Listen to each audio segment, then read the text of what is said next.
Welcome back, beautiful people. This is another episode of An Untold Narrative where we host creators and creatives from all around the world. And footwear design folks, we have one of the most special guests from the footwear design community, who is, some would classify as a design legend just because of his nature of his work. But I'll let him speak to that. He has designed for athletes like Lebron James, Serena Williams, the list really goes on. Jason Kidd. Like anybody who is like into basketball in the 90s, early 2000s. You've pretty much touched these athletes. You've worked on innovations at the swoosh, from I think shocks to the different Zoom bag technologies. And of late, you've even partnered with a bunch of startups like Equalizer and done beautiful work in kind of consulting work. So we'll get into all of that. Aaron, how are you doing? Where are you? And then how do you react to when people give you an intro like that? Like, what sensation runs through your body?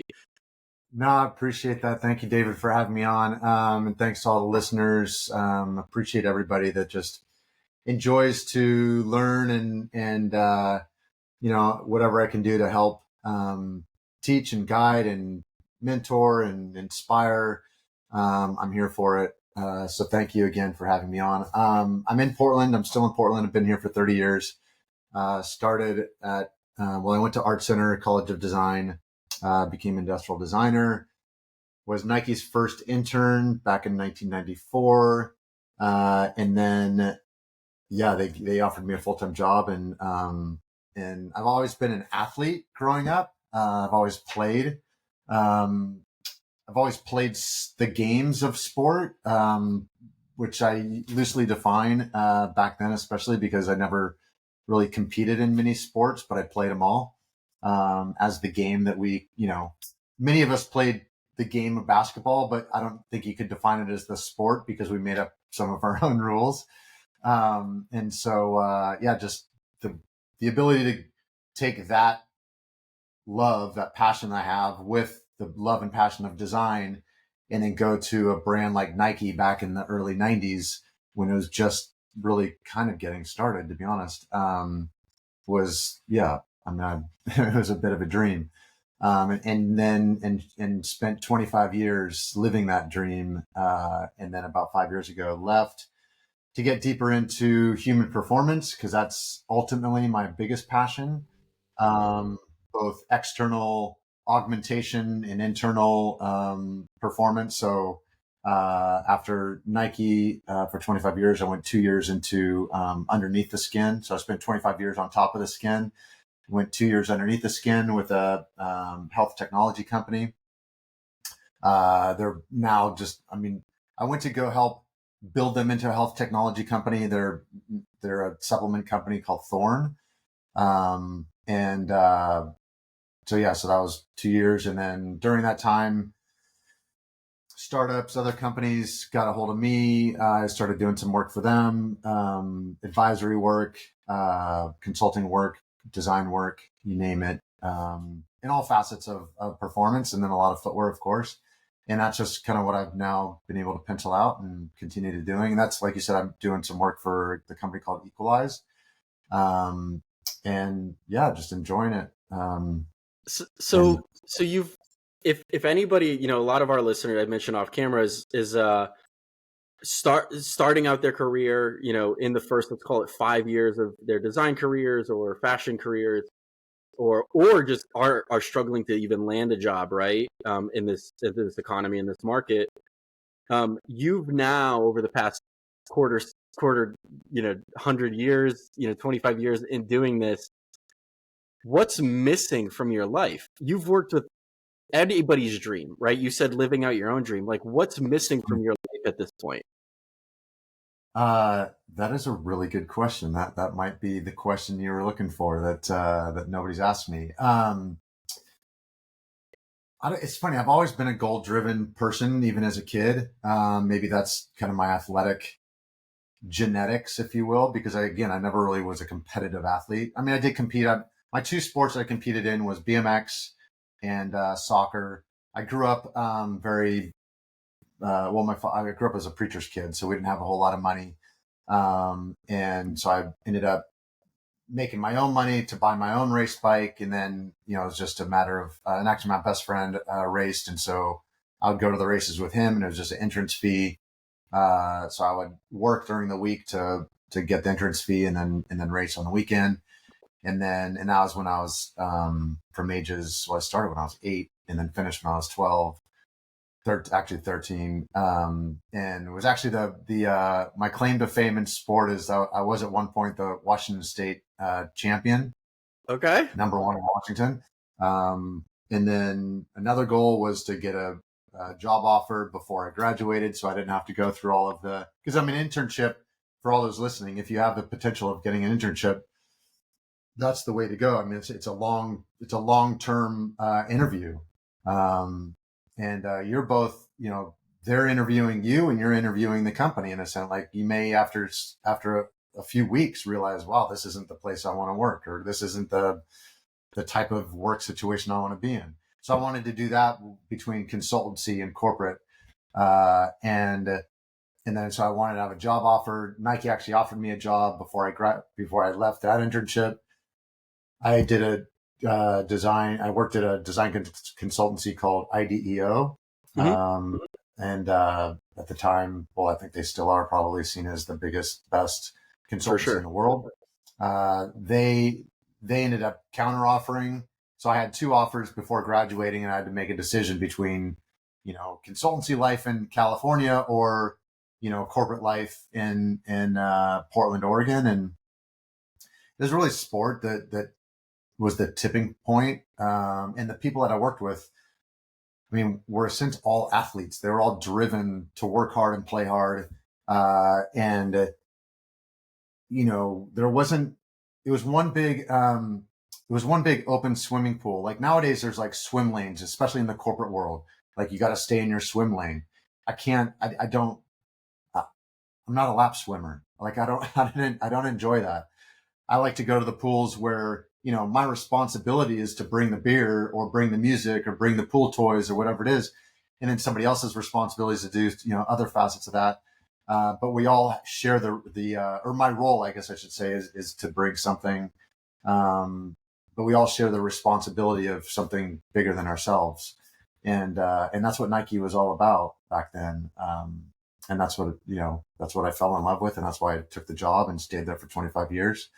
And part of that, so the first 10 years was Nike basketball. And it truly was like, I knew my role was to design some of the shoes, but it was to be a part of a greater collective of responsibility to grow the culture of the game, which at the time was underneath the larger umbrella of growing the culture of sport. And that was it. It was, and everybody you met, everybody that you worked with, everybody you bumped into, we were all driven for that same purpose. I wouldn't even say mission. I mean, it was a deeper purpose to all of that. And you felt it from Phil Knight all the way down. Like, that idea of, leadership starts at the top and it just kind of all funnels down is true. So, wow, Aaron, there's a lot that we could expand on it in that. Oh, yeah, I didn't even get to answer your question about what's missing in my life. Well, I was going to say, so if I'm reading between the lines, it sounds like you're trying to like itch that like childhood action, whether it's, other sports or other activities like BMX or like soccer that you haven't maybe touched as much, or now the consultancy angle, because you did get that offer, but you took the other route. Is it now the other half of your life, if you will, or is like... No, I mean, I guess purpose. I've always been a purpose-driven person. My father was a preacher. My mom was a social activist. So empathy was always I believe empathy is in my genetics. And so that idea of purpose and being a part of something that's bigger than yourself has always been there. And it became something that I was conscious of at a very young age, which is a little bit of a blessing and a curse. Because once you are conscious to that, then you feel a bigger purpose. And so trying to figure out what that purpose is and how to deliver and how to leave this world a better place than when you came in, is a challenge. And how do you find that balance and, satisfaction and happiness in life while you're trying to give to others, is a challenge. And so what's missing from my life, what I was going to say is I've had all these goals. And one of my goals, if you were to ask me when I was a little kid, that whole thing about like, it's actually happens a lot, especially in context of the Olympics, where you ask somebody today, like what would your younger self, actually they've been doing a lot of athlete interviews where they have, videos of them as little kids and they're saying, what would that little kid think of you now? And so if you were to ask me when I was little what I wanted to be in life, and it was to be a father, to have a family with kids that are super happy and successful in life, and success being just happiness, like, and supporting them and having a nice house that they grew up in a nice neighborhood, and being able to take them on some vacations and all the things that I didn't necessarily have in mind, because my father was dedicated to the church, and a whole nother history on my mom, but that's another different rabbit hole we don't need to go down. But it was just, so that was my goal, and I achieved that. And I also wanted to be successful at whatever profession I was going to be in. And that success, to me, I wanted to be known. I wanted to be globally known for whatever I was going to be doing. I wanted to have that dedication to my craft. And this is before I even knew I was going to get into design. This is when I was a little kid. And I just wanted to have that dedication to it. And so, I mean, you could kind of argue that I was, when I had, my middle is, she's 22. And so you could argue that, and now, so 22 years ago, I had achieved that. I had notoriety in the industry, at a brand like Nike. So there was global connection there, and then having a family that continues to be amazing. And my family is incredible. So now I'm kind of like, what's next for me? Like, what is what's the new purpose?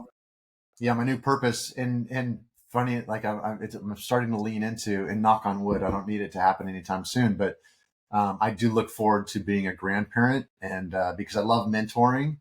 I mentor, and this, why I take these opportunities is, again, whatever I can do to share, and please share out my Instagram to everybody, and people can reach me. And I've tried to answer all my DMs, which I never thought I even say, hit me, with a DM. Like I didn't, but after saying, and like I said, I've only been doing this for about a year. I had my own personal Instagram, but doing it more publicly like this has only been about a year.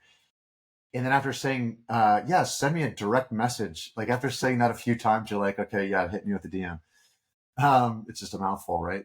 But I do try to answer them all. And like I did when people were writing me letters, kids were writing me letters, because I am old enough where it was before, email and whatnot. But I do try to stay connected and give back. And so my next goal is to be an amazing grandparent, and to be able to mentor and guide my grandkids, and the kids in their life. Like I've been able to mentor. Like I do try to be a good father, but often your own kids don't listen to you very, very, very much. Or you come to realize that they have been listening, but they, in little bits and pieces of what they want. But I've been blessed to be able to help and mentor some of their friends, and then and their peers, whether they know it or not. And so I'm looking forward to that next generation of, grandkids. And so that's why I stay active. That's why I stay fit, so I can play sports with them. That's why I try to stay connected to the youth culture. So I do love that aspect of footwear. But footwear, and we can go down this around like what footwear is to me, because the whole sneaker game, it didn't exist, right? Like people have told me that 10 years, that decade of 94 to 2004 was the most influential decade in footwear, and Nike basketball being the most influential in that space. And so, but we didn't, we had no idea that we were building this thing called, in the moment, you didn't know. How could not you? At all. We were just trying to inspire kids to play the game, honestly. I mean, it's a cult. Like the way I look at it, David, is that so there's communities that we all want to be a part of. Then there's a culture that is a part of that community that stokes our fire to be a part of that community. And then there's conversation pieces that community and that community has, whether, well, funny enough, look at this t-shirt, it's t-shirts, it's sneakers, it's decorations you put up in your house or in the venue that you're gathering in. It's books, right? And you can say, I mean, it is Sunday for all your viewers that are, so we're speaking on a Sunday. One of the biggest communities on the planet is something called religion. They have a place where they meet. They have something that they share, which is a scripture. But that's a conversation piece. That's how they get started. There's, some churches, some religions, some communities do even have their own t-shirts. Like they do their own merch, right? Like but that's the community, that's the culture. So for me, that's what footwear is. It enables that community to do what they're looking to do, whether it's, to actually play the game that those shoes were intended to serve, or to perform in, or there's somebody that I'm connecting with and building a friendship, honestly, on Instagram, he's a guitarist in a band. He just played last night and he was wearing the Equalize and, the shoes. He doesn't play basketball, but he wears them to form. And then it's a heavy metal band. Like he is. And by the way, again, for those viewers out there, if you watch, I'd say like Travis Scott is probably the most notable and the most if you're an active performer like him, you burn more calories per hour or per minute, on stage than an NBA player. And your show and how much you put in is longer than an NBA player's game. And you're doing more shows per year, per season. So you could argue that those people are more athletic than an NBA, than LeBron. Yeah.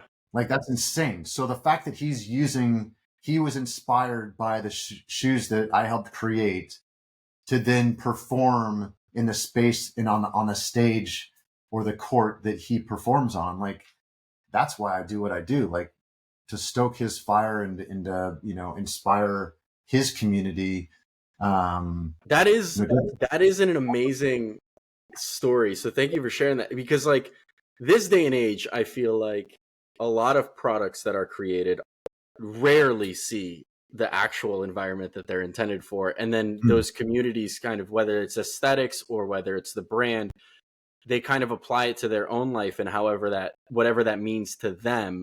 But then if you like see them like you at this show, with this guitar player or whatever, and you like, that has to be the greatest feeling, right? That is why we create products, right? For me, I mean, 100%. And that's why it's been an interesting journey with this, with Equalize, EQLZ, because Nike's got their big engine behind them. Other companies have their big engines behind them, but Equalize, I mean, just being a startup, 5-year startup out of China, like brand new in the US. And so using my platform of Instagram and helping to get the word out there, and people just seeing it for an aesthetic, just on an Instagram post, and everybody talking about how much they like the way it looks and giving it fire emojis and all that. But honestly, I don't like, that's half of it. And I even told people, everybody that reached out to me and said, this is amazing. I'm like, well, it's not until you perform in it and you tell me that it matches one for one your belief of how good you think it looks. That's and that's your opinion. And then in mass, if the general public says this product performs in that space at the level in which I intended it to, that then it's a good design, or I would say then it's even just a design. Like it's a good product design. If it falls short on that, then it's not, because you have to find the form and function have to be married up, this art and the science. And if the performance falls down, but everybody loves the aesthetic, then it kind of leans more into the fashion world, which is cool. And I don't want to, like, there's a lot of people into this do fashion thing. just not for me. It has to match one for one to be a good design. Form follows function, art and science symbiotically, married together. There is no performance without style. And if you have too much style without performance, it might be a short-lived, or it might be a fad. And that fad might live on for a long time, but at some point it will die off. Like there will be, a new fad to take its place. Right.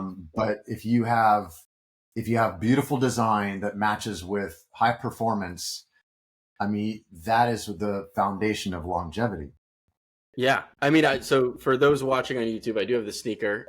Brett, who you worked with on the design with, with the organization.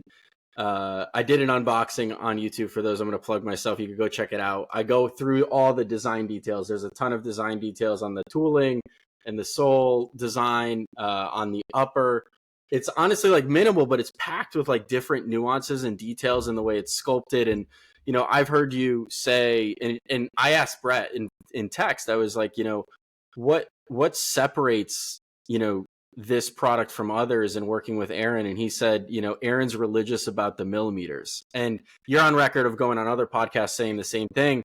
And because our listenership is very, I'll call them more technically aligned on the design side versus from a holistic sneaker perspective, who maybe don't understand the nitty gritty, like, I want you to explain what that means to you. Like, what does the millimeter matter mean to you? Like, is it the amount that it like literally flares out on this EVA? Is like, what does it mean to you? So literally so Brett has told me, and I've heard him tell others, that's what one of the things that I've taught him is that the millimeters do matter, and he's come to appreciate that because I do fuss over the millimeters. Whether it's the surfacing of aesthetic or the surfacing of performance, they relate, again, form following function. So if you bring out, the net, the width of a shoe, an extra millimeter, that can make the difference between, an athlete, Serena, you can watch, I forget what year it was, but the Australian Open, before I started working with her, her shoes weren't great. They weren't aligned with her body. They weren't a natural extension of her body. And they had some, millimeters that I would argue didn't need to be there.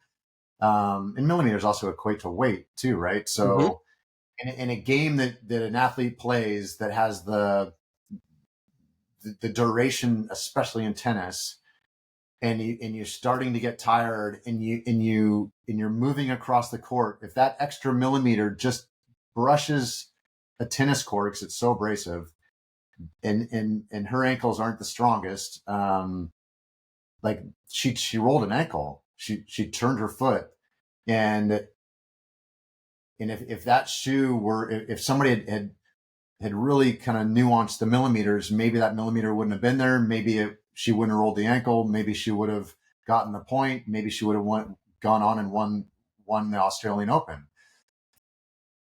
Who's to say? I would argue that is an absolute possibility. So therefore, I fuss about the millimeters because, and I taught her, I think she would tell you that I taught her as well, that the millimeters equate to milliseconds. So if you're an athlete at any level that believes in the milliseconds, of either crossing a finish line or getting to a spot before your opponent or getting to the ball before your opponent, whatever that is, then you have to believe in the millimeters. They do equate to each other. So again, you can, speaking about Instagram and you can put a lot of imagery on Instagram, and designers can put, pictures of, basketball shoes that they've designed and, get all the fire emoji in the world, and everybody could fall in love with it. But if it doesn't perform, then it's not a good design. Right. And I would argue some of the designs that people put out there that get a lot of, buzz in social media, they're not going to perform at the highest level. In fact, they're probably going to be a bit of a detriment to an athlete. And can you play basketball in them? Yeah, you probably could, but can you play at the highest level? That would be in question. And can you play at the highest level and be, there's a level of danger to Sure. athletics, right? So if you have extraneous millimeters on your product, whether they're there for aesthetic or like it's just dangerous. It doesn't, to me, you just have to nuance and fuss over those millimeters. That story about Serena is perfect. I've also obviously glanced through those can follow your Instagram and look at some posts that you've done around Serena. And I think even one of them you titled like, I taught Serena how to tie her shoelaces, which is pretty funny. And I'm sure like that's its own unique story, but I want to try to bring a little different perspective of value that you can offer, because you've done presentations in front of these major athletes at the highest peak of, I'll call it, footwear designer creation, where you're trying to sell ultimately your design to the athlete or whomever in front of you. And sometimes the reaction is good, sometimes it's bad. What's like one thing that you've learned about presenting, or how you illustrate or create these boards of 11 by 17 or PowerPoint or PDF or like any creative, like what are some like quick hits that you've learned in your experience from talking to the highest degree of people who are going to react and need your product to perform? Like, how do you set up your presentations, and what can people take away from you? So you don't talk to them, you talk with them. And you don't present to them, you converse with them. Okay, so let's expand. Talking to versus talking with, presenting to versus conversing with. So that's, and I've been told by some athletes that that's one of the things that they've appreciated about me, is that I treat them as an individual like anybody else. I've told young kids, high schoolers, even younger, if we were to sit down and design a shoe together, I would work with them literally at the same level, and having the same conversation, having the same process as if I were designing another shoe for Serena or Lebron or anybody else. It's the same design process, and trying to find empathy with Serena in the population that she represents is the same process that I would to find empathy with a fifth grade class, designing a shoe for, recess or whatever. It's the same. I don't. So I obviously, like, from a high level, it's treat everybody the same, right? But practically, like, what are some tactics? Is it the way you structure sentences to them to converse with them, or are you like asking them questions and listening more than you would be talking? Like, what are some great. like practical? Yeah. So one thing that I was taught, which I love, and I still think about it all the time, is we were born, we're designed to be born, and those that are blessed, we're fortunate enough to be born with, 2 ears versus 1 mouth, right? So use them in proportion. And also use silence as a, silence is a good thing, right? So if I were to ask you, or if I were to say, I don't know, like any question that I have, and also, like, not to lead the witness, but to have a conversation about, people's thoughts, people's feelings. That's something I often do is not, I don't want people to tell me what they think about something, like an opinion that they have. It's like, how do they feel? How does this sentence make you feel? How does this design, how does this picture make you feel when you're wearing the shoes? What are the emotions that are going through you? What are like these types of things, and then letting them kind of mull that over. And I often ask people, like, you can kind of tell when people are thinking, and something's going through their head, and you can almost kind of see the gears grinding. And I asked them, like, for me, the best thing you can do is to think out loud. Don't, because if you think out loud and share what's going through your mind immediately, those are typically those are the more insightful, kind of the more golden nuggets that you can use than the ones where they're also kind of thinking about, okay, this is what I really think, but how do I present it in such a way, or how do I say it in such a way that, either the person that they're talking to appreciates it better or comes across it's just getting people to think out loud and just letting silence play a part in the conversation. And there's been way too many times that I've sat in either a focus group of many people or, a conversation with one person, but there's other people around, and someone breaks the silence just before the person was going to say something that was going to be so special. And people are just not comfortable with it. Yeah, I think that's the thing, right? It's like, it's awkward, right? Like, and we try to fill that negative space because we think something's wrong, especially in those rooms, right? Like around those conference tables, you have it on the screen, the designs, everyone's like, did they like it? Did they not like it? Like, maybe we should try to like talk about it detail to try to convert them versus like letting it breathe, to your point, and like letting them react, because then you'll know how to either tweak the design next or lean into what they say about a certain detail. Yeah, good. I mean, good. So painting a picture for everybody listening. So if all your listeners and us, we're looking at a screen, someone's presenting it to us, and there is a silence in the room, someone might say, well, what do you think? Do you like it? That just ruined, like, that just put bias in their mind. Like there's a whole host of reasons why that was the wrong move, as opposed to just simply saying, what's everyone thinking? What's going through people's minds right now? You mentioned your parents having that little bit of silence is what I was looking for. And then when someone breaks that silence, because they will, then the next question should be why. Right? So someone shares, someone breaks the silence, someone takes a risk, breaks the silence, gives their, opinion or shares what's going through their mind. And then if you ask, sometimes I'll just simply say why, or ask a question like, well, can you unpack that a little bit more? Like share a little bit more so I can understand kind of your point of view on that.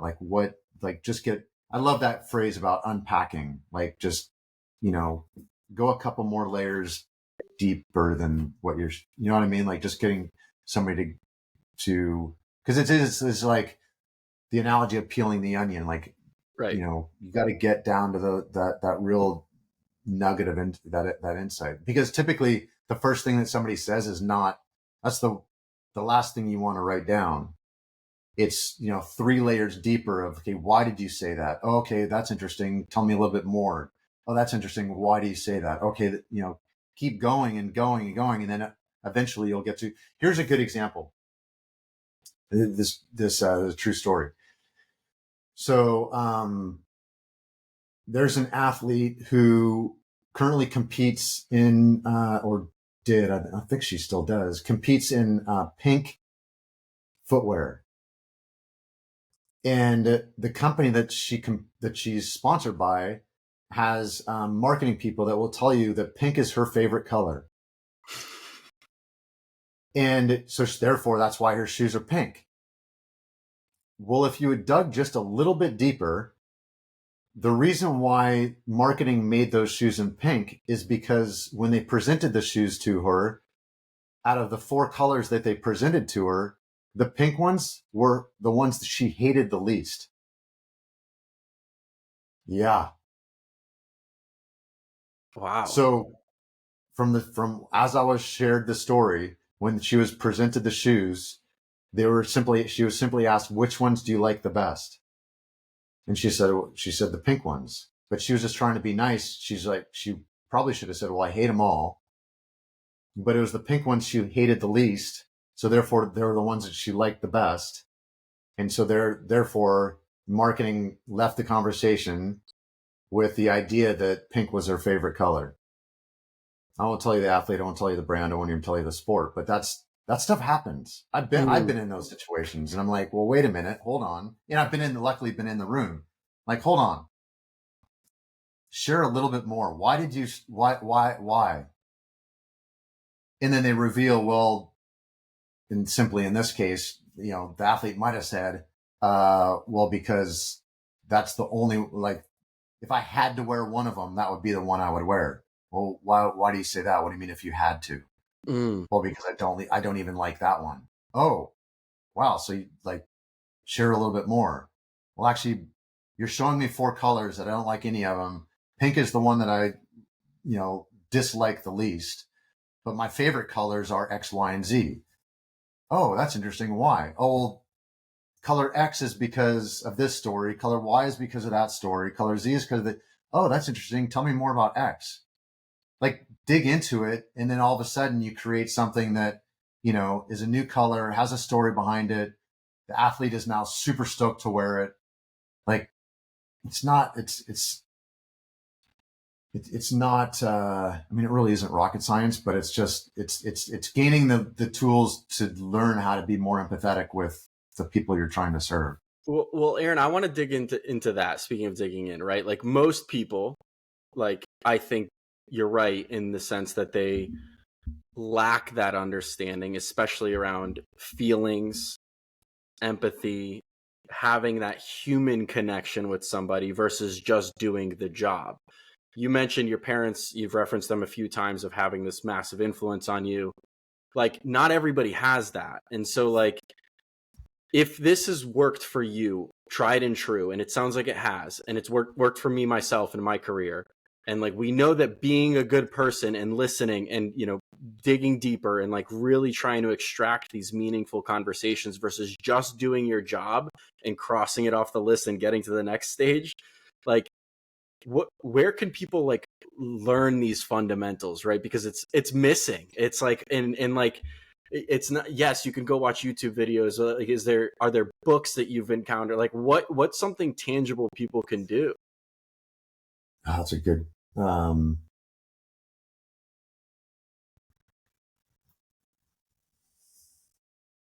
yeah, it's tough because I would say be surrounded by the people that practice it, and learn from experience. But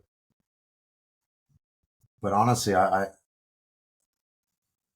don't know. I don't know. I have a fear that people are doing it less and less. Because there's more. I don't know. Again, another rabbit hole we could go down, but I'll just share I'll just peer down the rabbit hole. I don't want to go all the way down, but I think one of the root causes of our country for sure, but maybe in the world, is these short-term visions with personal agendas. So whether it's politics, the medical, healthcare, educational space, like you name it, corporate, it's these 2 to 4 year personal agendas. Whereas, our forefathers, our grandparents, the previous generation, it was more about legacy. It was more about, it was more about legacy. And so I think you had more opportunity to understand, and be surrounded with people that thought through legacy versus like short-term personal agendas. So yeah, it's tough. I mean, trying to find a work environment, trying to find a social environment. For me, that social environment is CrossFit, is, athletes that have a long-term vision on their own personal life, their own personal physical well-being. And I say CrossFit because I think they are the most forward-thinking and long-term vision athletes. And when I say athletes, I'm talking to like elite CrossFit competitors, and people have no intention of competing in CrossFit, but want to be their best selves, and are currently trying to lose 100 pounds. Sure. And I work I work out right next to them, and they stoke my fire just like working out next to Serena, which I've done before. So yes, surrounding yourself with the people you wanna be. Like we are a reflection of our surroundings, right? Of our environment. So and look, I know in many cases, way too many cases, that environment's not great, and and it's tough to get out of.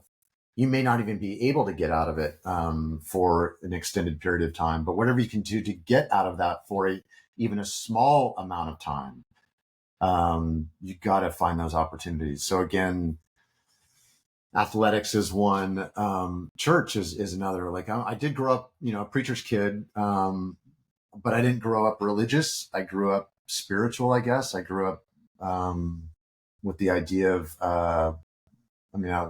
Christianity, but even then, I didn't read the Bible.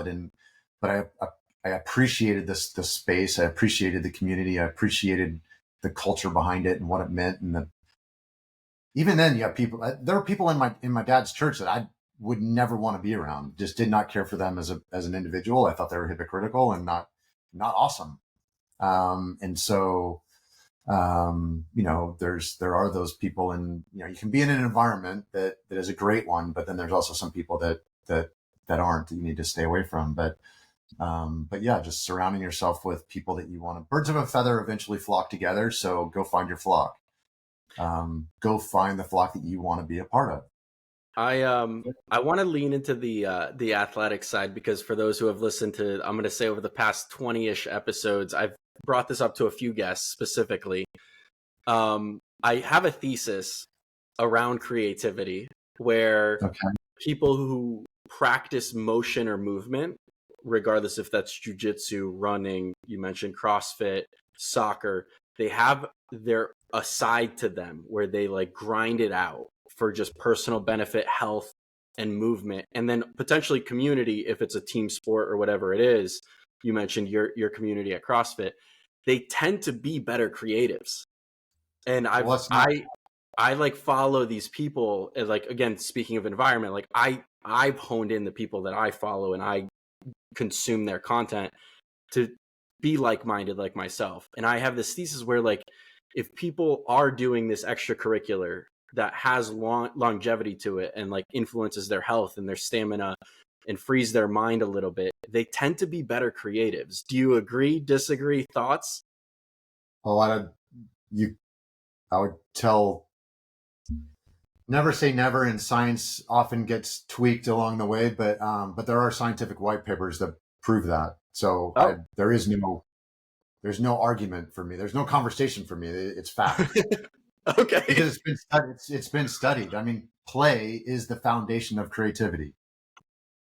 I would say that's, again, like I'm very much a root cause. Like I look for root cause of whether they be problems to solve or positive things that are happening in the world. Like, what is that root cause that's allowing that to happen? And so I believe one of the root causes for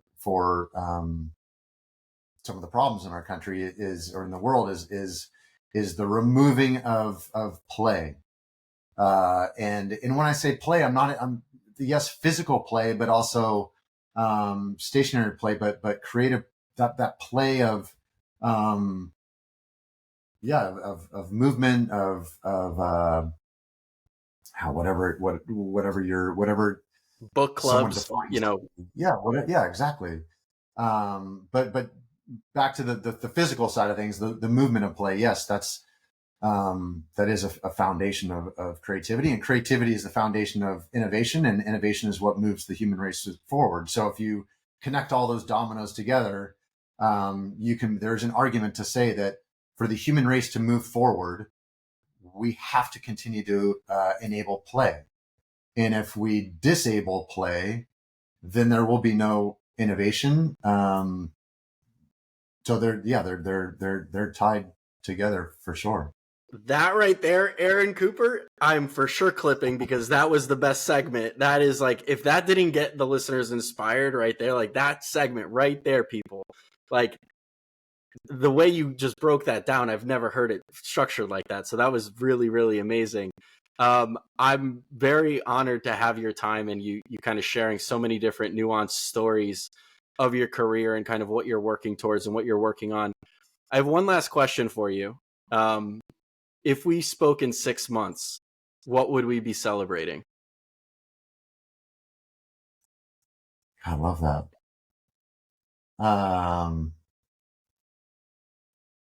God, a lot of things. First thing Well, that comes to mind. maybe something that your viewers would. So I am. So this T-shirt came from a brand called Portland Gear. It's local, and it started off as like merchandise to celebrate the love of our city. It's since kind of gone beyond that because the lifestyle that we live here in Portland has inspired product that we believe has the performance that other people are looking for, the performance and style that other people are looking for, the design. Currently doing a backpack that is doing amazingly well. And then next month, we're launching a line of footwear. There's going to be two, a 3-strap sandal and a mule. And then over the course of the next year, we'll have other iterations. And so in 6 months, I hope we're celebrating that there's some traction. I guess the pun is intended. Some traction with that product because I do believe in it.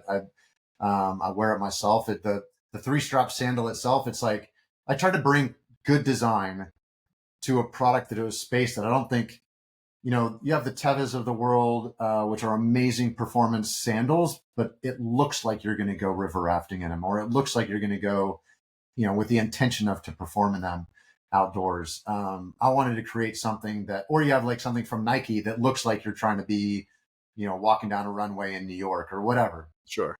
Which is cool. Like, again, I'm not saying either one's bad, but I'm looking for something that's more symbiotic that, looks timeless.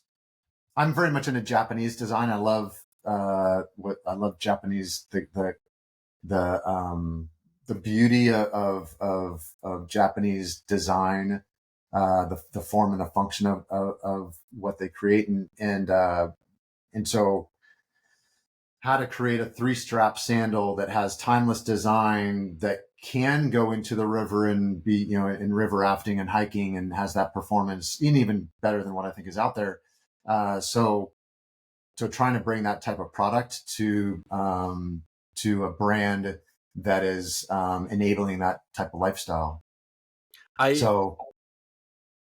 Yeah, I think that's it's actually you could hear it in your voice. Like it like you get like there's more like passion when you speak about a project like that, Aaron. Like I don't know if you've ever picked up on this, but like you can tell how excited you are about this coming out because it means so much to you. Oh, thank you. No, anything that I just love, and I'm looking at my desk of some of my, even shoes that I have that are other. I just like good design, like good design that that serves its purpose and performance, and also stokes the fire of someone's inspiration. So when they look at a running shoe, they're like, they want to go running. They look at it, they're like, wow, they gravitate towards it. They're attracted to it. Then they engage with it. Then eventually it captures them to go off and perform and for its intended purpose. So I appreciate you sharing that because I do. That is the end goal is the purpose of passion and delivering on the intention of its performance. Yeah, that's amazing. This has been super well rounded. And specifically for anybody still hanging on and listening to us, like you can go check out a million other interviews with Aaron where he'll go through his resume, he'll go through all the sneakers he worked on at Nike. I'm glad we had a different take here, and I'm glad we got to deep dive into some of the other aspects of your creativity and of your life. And I'm very honored to have you on the show. And thanks for joining us. Absolutely. And I'd be more than happy to come on again. We can go down some other paths